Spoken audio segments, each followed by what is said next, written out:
말씀 보시겠습니다. 말씀 창세기 3장 6절 말씀입니다.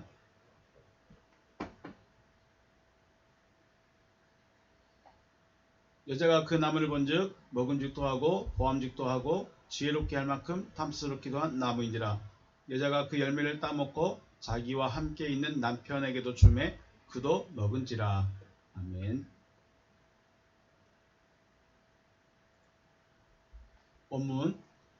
원문으로 한번 보시겠습니다.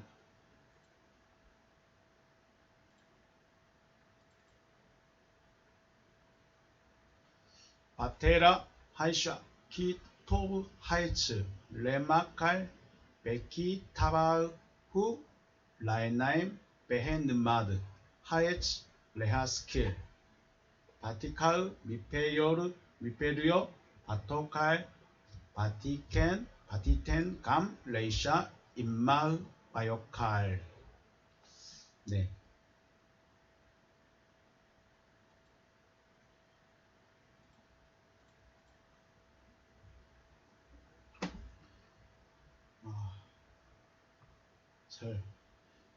접속이 잘 안되네요. 접속이. 네. 오늘은 보기에 보암직하다 라는 말로 한번 생각을 해보겠습니다. 보암직하다. 보시면 라에나임 베네흐마드입니다. 라에나임 베네흐마드.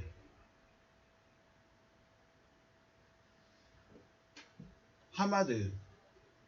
자, 원문에 보시면 2530번 있습니다. 2530번 보이십니까? 2530번 하마드. 기본 뜻이 기뻐하다, 뭐 아름다움, 심히 사랑받는, 탐내다, 즐겁다, 또 열망하다 이런 뜻이 있습니다. 하마드 동사가 니프알 동사로 쓸 때는 단순 수동입니다. 네, 그 뜻으로는 바람직하다 혹은 기대되다, 그럴듯하다, 호감가다 등으로 현명하고 지혜롭게 해줄 만한 기대가 되는 바람직한 나무라는 뜻입니다. 그러니까 나무인데 그냥 나무가 아니라 나를 현명하고 지혜롭게 해줄 것 같은 기대가 되는 바람직한 나무라는 거죠. 즉 외모로 볼 때 믿음직스럽고 기대할 만한 모습이 있다는 것이죠. 그런데 우리 그 주님에 대해서 이사야 선지자에서 말할 때 우리가 흠모할 만한 아름다운 것이 없다라고 하셨죠. 주님 보실 때는, 주님은 우리가 흠모할 만한 아름다운 것이 없다라고 이사야서는 표현했습니다. 그래서 흠모하다, 아름답다 이런 뜻으로 많이 사용을 하고 있습니다. 창세기 2장 9절 말씀 보시면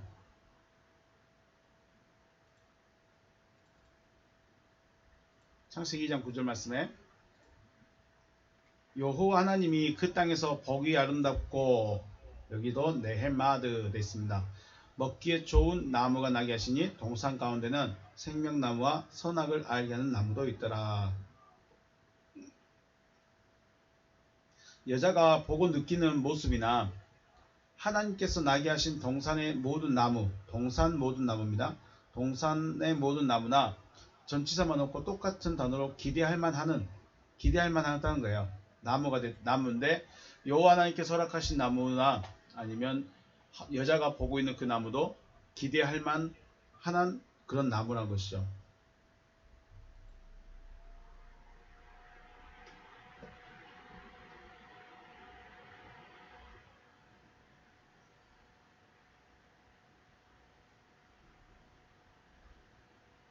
보이고 들리십니까?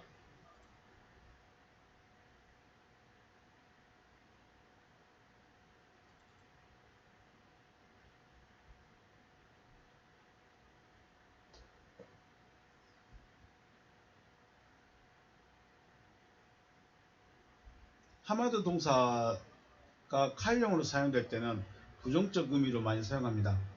우리 십계명 중에 탐내지 말라 할 때 사용되는 단어가 바로 하마드 동사의 칼형입니다. 우리가 지금 보고 있는 단어는 니프알입니다. 니프알. 단순 수동이었습니다. 단순 수동. 니프알 동사.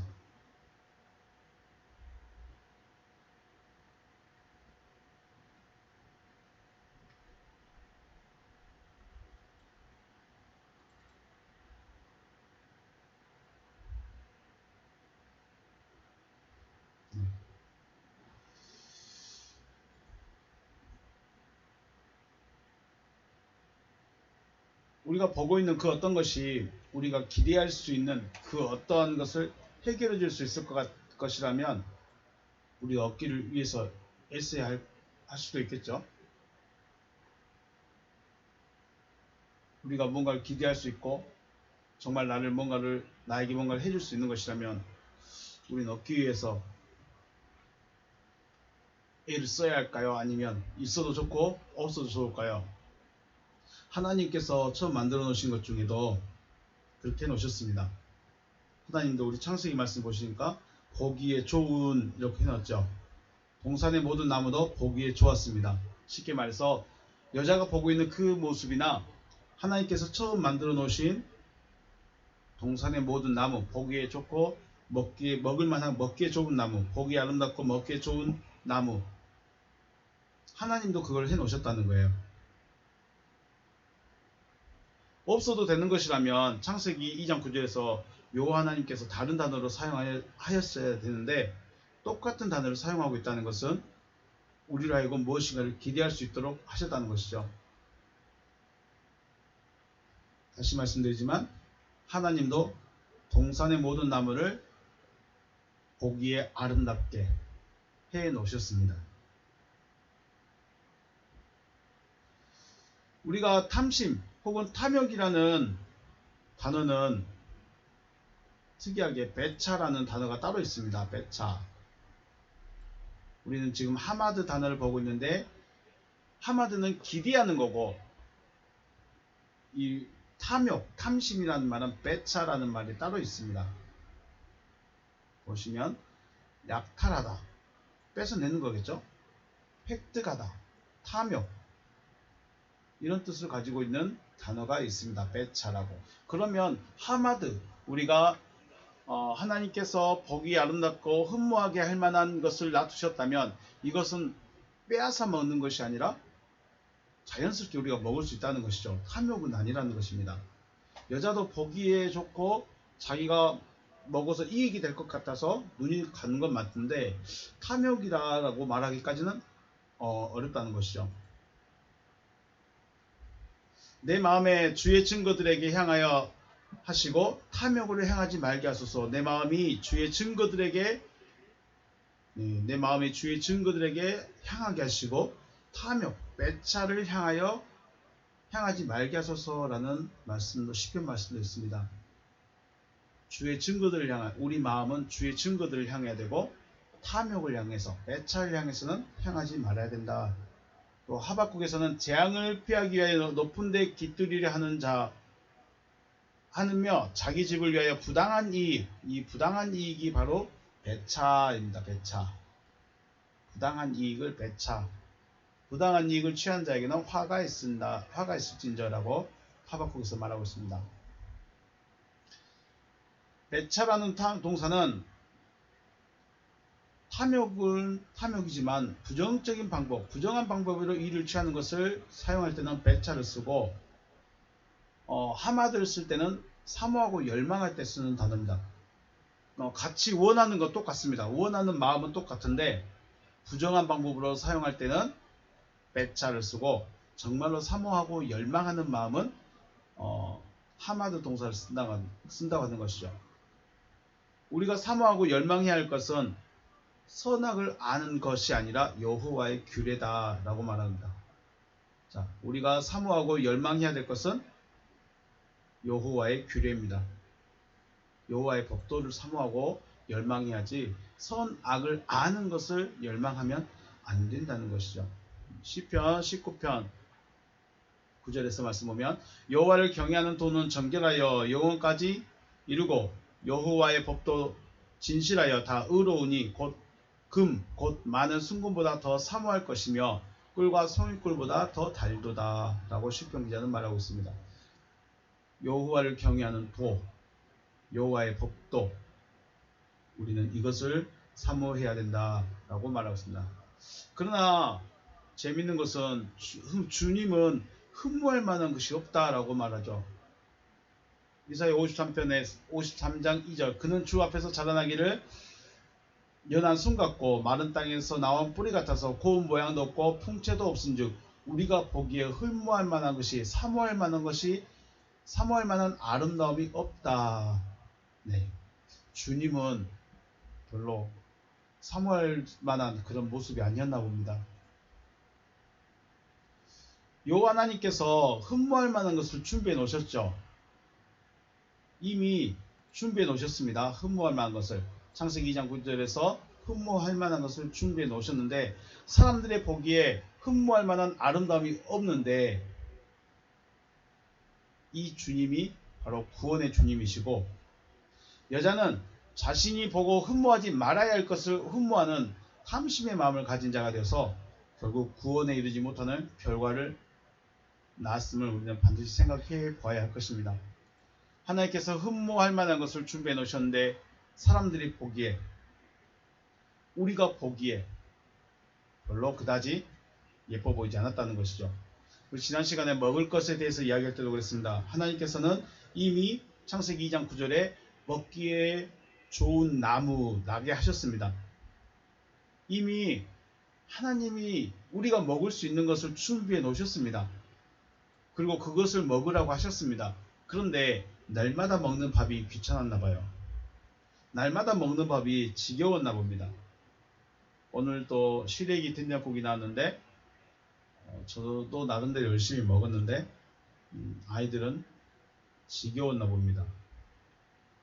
하나님은 이미 먹을 만한 것을 그리고 좋은 것을 준비해 놓으셨는데 날마다 무엇인지 모르고 왜 먹어야 하는지 모르고 왜 있는지도 모르겠고 그것을 보고 있으니까 그것을 먹으라고 하니까 사람들의 마음이 식어져 버린 것이죠. 그래서 여자는 흠모하지 말아야 될 것, 흠모하지 말아야 할 것을 흠모하는 마음을 가지게 되었고 결국 그것이 구원에 이르지 못하는 결과를 낳게 되었다라는 것입니다. 다시 한번 하마드라는 단어를 생각해 봅니다. 하마드, 열망하는 겁니다. 무엇이 우리로 하여금 열망하게 하고 있을까요? 눈에 보이고 손에 잡히는 것이 나의 마음을 열망하게 하고 있을까요? 아니면 하나님께서 예비해 놓으신 것이 나의 마음을 열망하게 하고 있을까요? 여러분의 열망으로 여러분의 사모함으로 얻게 된 그것이 결과는 어땠는가요? 우리 한 번쯤 생각해 봐야 되지 않을까? 네. 지금 나무와 열매에 대해서 계속 이야기를 하고 있습니다. 나무와 열매에 대해서. 주님은 자신을 포도나무라고 하시고 제자들을 가지라 하실 정도로 세상에 계실 때 나무와 실과에 대해서 많이 말씀하셨고 또 사람들을 나무에 비유하시면서 많은 경고를 하십니다. 그리고 인간의 타락도 나무로부터 시작됐다고 합니다. 그렇죠. 선악을 알게 한 나무로부터 먹음으로 인간의 타락이 시작되었습니다. 나무와 실과, 나무는 참 많은 것을 말씀하고 있는가 봅니다. 그래서 나무와 열매는 주님이 우리에게 하시고자 하는 말씀의 핵심을 잘 보여주고 있는 것입니다. 창세기 1장에서 하나님이 이르실 때 땅은 풀과 씨 맺는 채소와 각기 종류대로 씨 가진 열매 맺는 나무를 내놓아라 하시니 그대로 되어 땅이 풀과 각기 종류대로 씨 맺는 채소와 각기 종류대로 씨 가진 열매 맺는 나무를 내니 하나님이 보시기에 좋았더라 라고 하십니다. 사람이 만들어지기도 전에 짐승이 만들어지기도 전에 이미 나무에 대해서 씨 있는 나무에 대해서 하나님은 준비해 놓으셨다 이런 것입니다. 그리고 나무는 열매를 맺어야 하고 열매에는 뭐가 있어야 됩니까? 열매는 반드시 씨가 있어야 합니다. 열매에 씨가 있다는 것은 다른 개체의 나무의 원인과 결과가 되는 것입니다. 참 어려운 말인 것 같은데 자, 열매에 씨가 있다. 열매에 씨가 있다는 것은 그 씨가 떨어지면 다른 개체죠. 원래 있던 나무에 다른 개체입니다. 그런데 다른 개체라는 나무의 시작이 되고 또한 결과가 되는 것입니다. 이것을 조금 더 쉽게 생각해 볼게요. 예수라는 나무는 나무의 씨는 그리스도입니다. 예수라는 나무의 씨는 그리스도십니다. 그리고 그리스도라는 씨가 제자들에게 심겨지죠. 베드로, 요한, 야고보, 또 바울까지도 그들은 그리스도라는 씨를 받게 됩니다. 그래서 나무는 다른데 그리스도라는 똑같은 나무로 자라게 됩니다.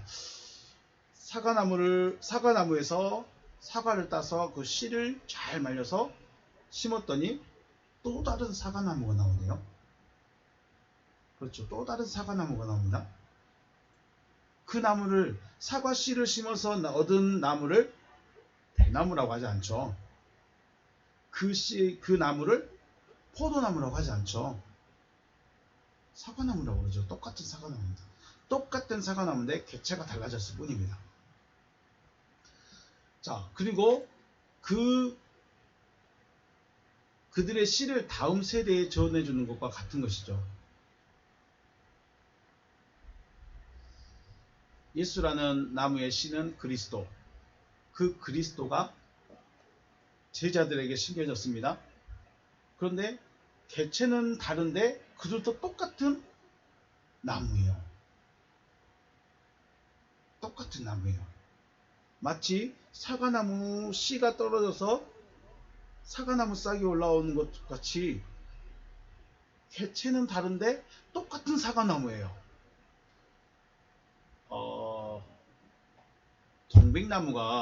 동백나무가 좀 번식을 잘합니다. 씨가 떨어지면 동백나무가 좀 싹이 잘 나요. 그런데 동백나무 큰 나무 옆에 가면 이제 싹이 터서 올라오는 작은 동백나무들이 많죠.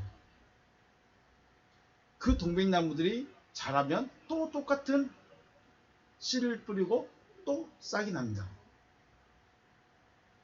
그들을 다 뭐라고 합니까? 너는 처음이니까 동백나무, 너는 두 번째니까 사과나무, 넌 세 번째니까 배나무, 넌 네 번째니까 포도나무. 안 그러죠. 그들을 다 뭐라고 그래요? 사과나무라고 그러죠.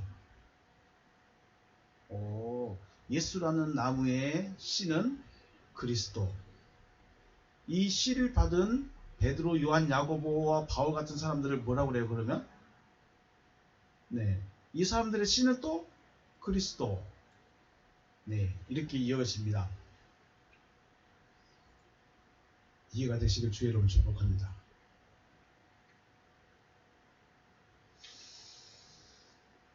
레위기 말씀. 너희가 그 땅에 들어가 각종 과목을 심거든 그 열매는 아직 할례받지 못한 것으로 여기되 곧 3년 동안 너희는 그것을 할례받지 못한 것으로 여겨 먹지 말 것이요 넷째 해에는 그 모든 과실이 거룩하니 여호와께 드려 찬송할 것이며 다섯째 해에는 그 열매를 먹을지니 그리하면 너희에게 그 소산이 풍성하리라. 나는 너희 하나님 여호와니라. 가나안에 들어가게 되거든 어찌해야 합니까? 그 과목을 심거든 열매는 3년간 먹지 말라고 말합니다. 왜 3년간 먹지 말랬죠? 할례받지 못한 것으로 여겨서 먹지 말랍니다. 쉽게 할례가 뭐였죠? 하나님 거라는 증거죠. 하나님 것이 아니기 때문에 먹으면 안 됩니다. 가나안에 있으면 다 좋은 거 아닌가요? 가나안에 있으면 다 하나님이 허락하신 것 아닌가요? 네. 그런데 하나님께서 그 허락하신 그곳에서 실과를 먹지 말라고 하십니다. 왜 그랬을까요? 왜 3년간 먹지 말아야 될까요? 하나님께서 왜 3년이라고 정해 놓으셨을까요? 가나안에 들어갔을 때 이방적인 요소, 열매가 나긴 나는데 이방적인 요소, 흙으로부터 양분을 빨아 올렸는데 그 안에 이방적인 요소 혹은 세상적인 요소가 남아있기 때문에 나무의 과실을 3년 동안은 먹을 수 없고 4년째는 하나님께 거룩하게 구별하여서 드리고 5년째부터 먹을 수 있다고 하십니다. 그렇게 되어 있습니다.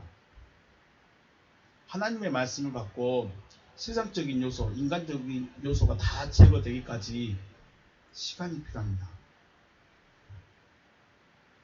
시간이 필요합니다. 먼저는 시간이 필요하고 또 그리고 하나님 것으로 드려져야 되고 이후에 씨 가진 열매로서 사역을 시작하게 되는 것이죠. 예수님께서 제자들을 부르시고 3년 반 동안 말씀을 주셨습니다. 이 기간 동안에는 제자들에게 천국 복음을 전해라, 너희는 가서 사도의 직분을 행하라 라고 말씀하지 않습니다. 주님이 계신 동안 한 번, 두 번 정도만 전도 여행을 보내시죠. 안 보내십니다. 그리고 예수께서 죽으시고 그들 안에서 부활하시고 나서 하나님께 바쳐진 자들이 되어서는 천국 복음을 전하는 사역을 시작하는 것 같습니다. 그 기간이 3년 반이 지났습니다. 그러면 전체적으로 4년 정도 걸리죠. 4년 만에 하나님께 바쳐진 자가 되고 5년째부터는 씨를 내어놓는 자들이 되었습니다. 그리고 산상순의 결론은 사람의 분별입니다.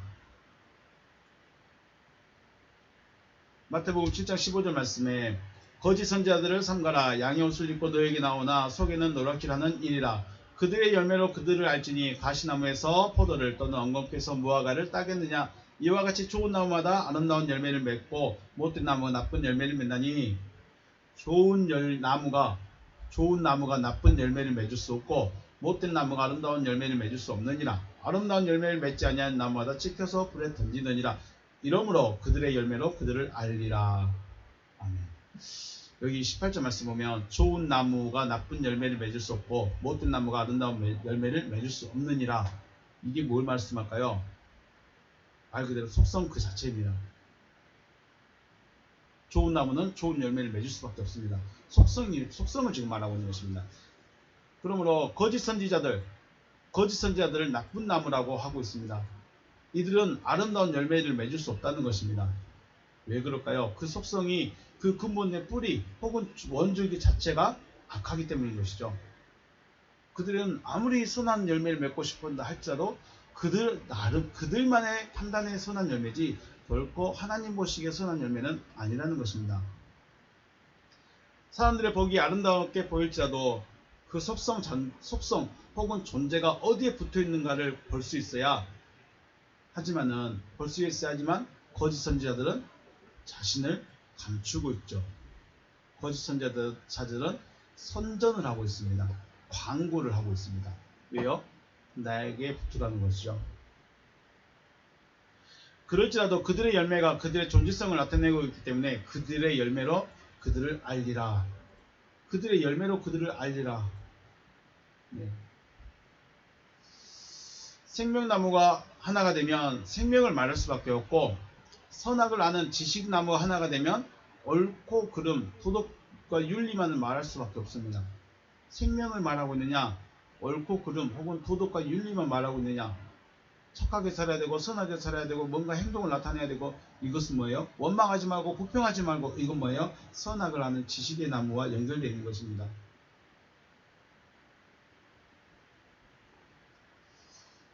열매를 말과 행동으로 한정 지어서 생각할 것이 아니라는 것입니다. 말과 행동만 본다면 바리새인이나 서기관들이나 율법사들은 너무 좋은 나무예요. 그렇죠?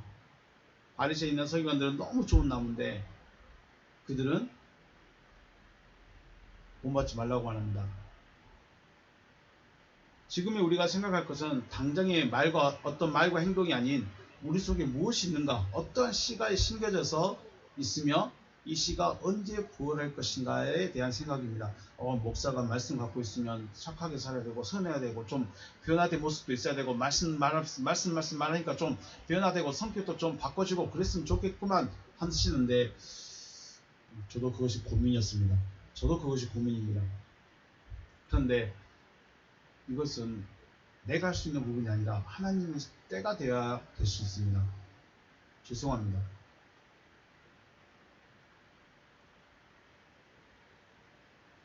바리새인들이, 서기관들, 율법사들 좋은 나무처럼 보이지만 절대로 선한 것을 내놓을 수 없는 자들, 아름다운 것을 내어놓을 수 없는 자들이라는 것입니다.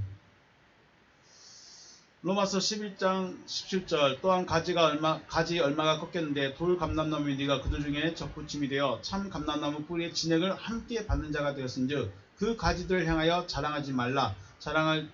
자랑할지라도 네가 뿌리를 보존하는 것이 아니요 뿌리가 너를 보존하는 것이니라. 그러면 네 말이 가지들이 꺾인 것은 나로 접붙임을 받게 하려 함이라 하리니 옳도다. 그들은 믿지 아니함으로 꺾이고 너는 믿음으로 섰느니라. 높은 마음을 품지 말고 도리어 두려워하라. 하나님이 원 가지들도 아끼지 아니하셨은즉 너도 아끼지 아니하시리라. 하나님께서 창세기부터 하시고자 하시는 말씀이 저와 여러분을 참 감람나무, 즉 생명나무에 접붙이고자 하시는 것입니다. 우리는 원래가 생명이 아니죠. 우리는 원래가 아닙니다. 그런데 생명나무에 접을 붙이고 싶어 하시는 것입니다. 접붙임은 그 나무와 하나 되어지는 것입니다. 옆에서 열매 먹는다고 선하고 착하고 아름다운 것만 따라서 한다고 해서 되어지는 것이 아닙니다. 나라는 존재 자체가 생명나무와 하나가 되어짐으로 존재가 바뀌어지는 것을 말하고 있다는 것입니다. 저 사람 참 착한 열매 많이 맺는다. 선한 열매 많이 맺는다. 구제 많이 하고 기도 많이 하고 봉사 많이 한다. 진짜 믿음 좋은가 보다. 이거 보고 따라가지 말라는 것입니다. 내 존재가 바뀌라는 것입니다. 그들도 믿지 아니하는데 머무르지 아니하면 접붙임을 받으리니 이는 그들을 접붙이실 능력이 하나님께 있습니다. 네, 유대인들도 믿는 자로 넘어가면 접붙임을 받는답니다. 접붙이실 능력이 누구에게 있습니까? 하나님께 있답니다. 내가 그 나무에 가서 붙고 싶어요. 안 됩니다. 나는 접붙임 받았어요. 안 됩니다. 하나님이 해주신 것이 있어야 합니다. 하나님이 나를 이렇게 해주셨다라고 말씀에서 찾아내야 됩니다. 네, 하나님의 약속, 하나님의 말씀을 받아들인다면 하나님께서 생명나무에게 접을 붙여주신다는 것입니다. 우리는 생명나무에게 접붙임을 받아야 하는 것입니다. 이게 하나님이 창세기부터 계속해서 말씀하시고 있는 핵심인 것이죠. 그러면 어떻게 할 수 있을까요? 요한복음 15장 4절인데 내 안에 거하라 나도 너희 안에 거하리라. 가지가 포도나무에 붙어있지 아니하면 스스로 열매를 맺을 수 없음 같이 너희도 내 안에 있지 아니하면 그러하리라. 나는 포도나무여 너희는 가지라. 그가 내 안에 내가 그 안에 거하면 사람이 열매를 많이 맺나니 나를 떠나서는 너희가 아무것도 할 수 없습니다. 무엇을 할 수 없을까요? 무엇을 할 수 없을까요? 포도나무에 붙어있지 않으면 열매를 맺을 수 없습니다. 포도나무에 붙어있지 않으면 열매를 맺을 수 없습니다. 그래서 우리가 공부를 못하고 사업을 못하고 결혼도 못하고 등등등 육신의 일을만 하고 싶어하는 것이 아니라 나 자체가 하나님의 열매로 나타날 수 없다는 것이죠. 열매는 하나님께 바쳐지는 것입니다. 결국 주님께 붙어있지 않으면 하나님의 것이 아니다. 주님의 것이 아니다. 하나님의 것이 아니다라는 것이죠. 주님께 붙어 있어야 된다는 것입니다. 요한복음 14장 1절 너희는 마음에 근심하지 말라. 하나님을 믿으니 또 나를 믿으라. 내 아버지 집에 거할 곳이 많도다. 내 아버지 집에 거할 곳이 많도다. 그렇지 않으면 너희에게 일렀으리라. 내가 너희를 위하여 거처를 예비하러 가노니 가서 너희를 위하여 거처를 예비하면 내가 다시 와서 너희를 내게로 영접하여 나 있는 곳에 너희도 있게 할 것이다 라고 주님 말씀하십니다.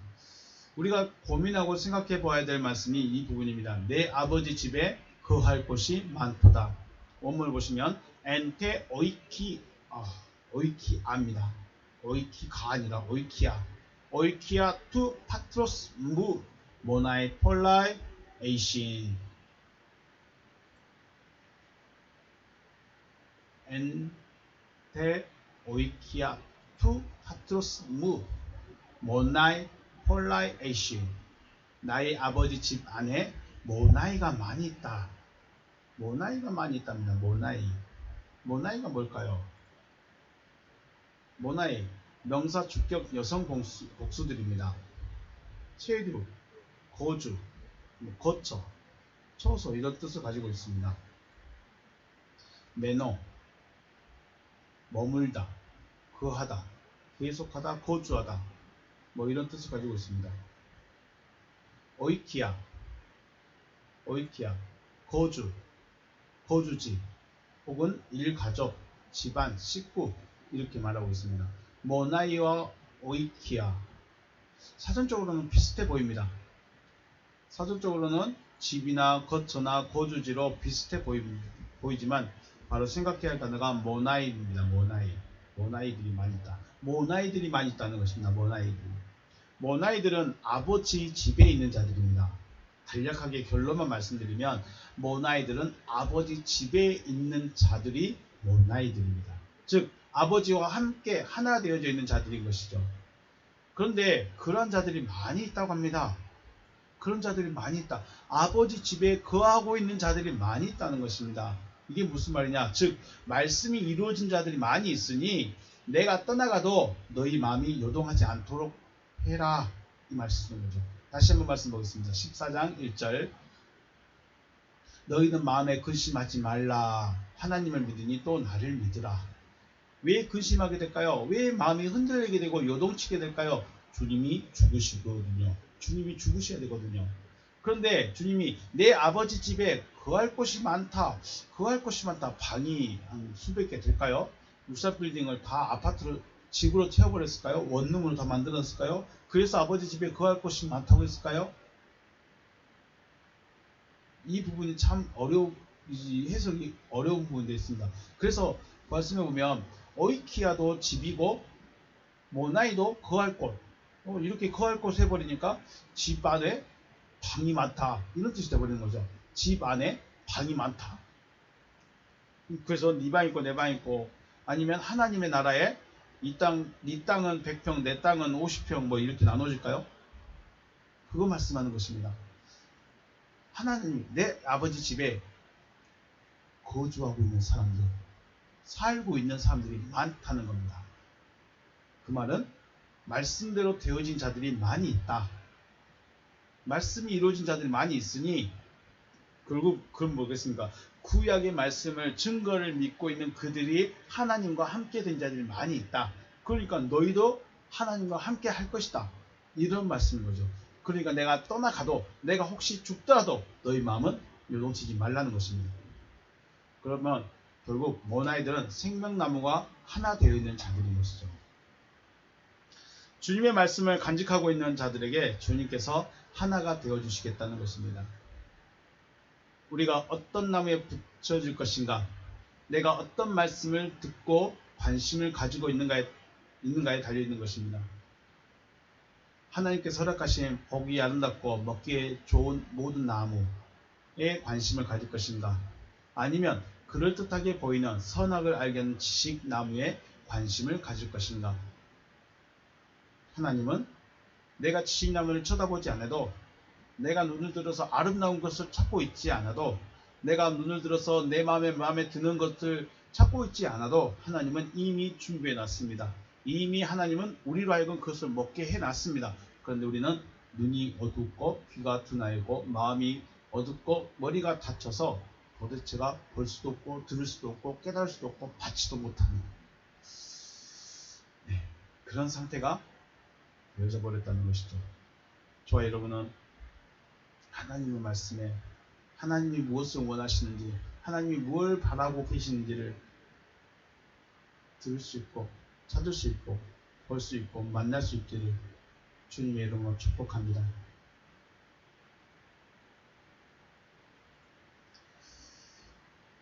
오늘 영상이 굉장히 재밌습니다. 접속이 됐다 안 됐다, 혼자 종료해버렸다.